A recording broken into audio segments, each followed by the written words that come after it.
নম্বরবিহীন tractor করে দামোদর নদী থেকে অবৈধভাবে বালি পাচারের সময় ট্রাক্টর সহ একজনকে গ্রেপ্তার করল ইন্দাস থানার পুলিশ। শুক্রবার পুলিশের পক্ষ থেকে অভিযুক্তকে বিষ্ণুপুর মহকুমা আদালতে তোলা হয়েছে।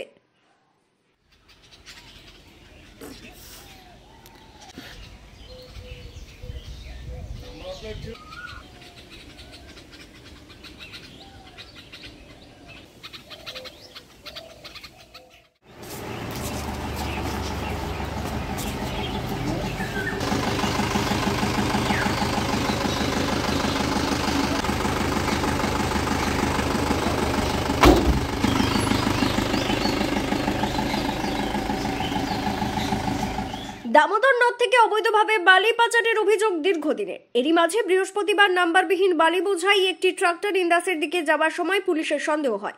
খোশবাগ কলেজ মোড়ের কাছে পুলিশ ওই ট্রাক্টরটি আটক করে। ঘটনার পর বালি পরিবহনের প্রয়োজনীয় বৈধ কাগজপত্র দেখাতে না পারায় ট্রাক্টর সহ কার্তিক বাগদি নামে ওই চালককে পুলিশ গ্রেপ্তার করে। পরে এদিন তাকে ইন্দাস থানার পক্ষ থেকে বিষ্ণুপুর মহকুমা আদালতে তোলা হয়। অবৈধভাবে বালি পাচারের বিরুদ্ধে পুলিশের পক্ষ থেকে লাগাতার অভিযান চালানো হবে বলে জানানো হয়েছে। ব্যুরো রিপোর্ট, দক্ষিণ বাঁকুড়া দর্পণ, ইন্দাস।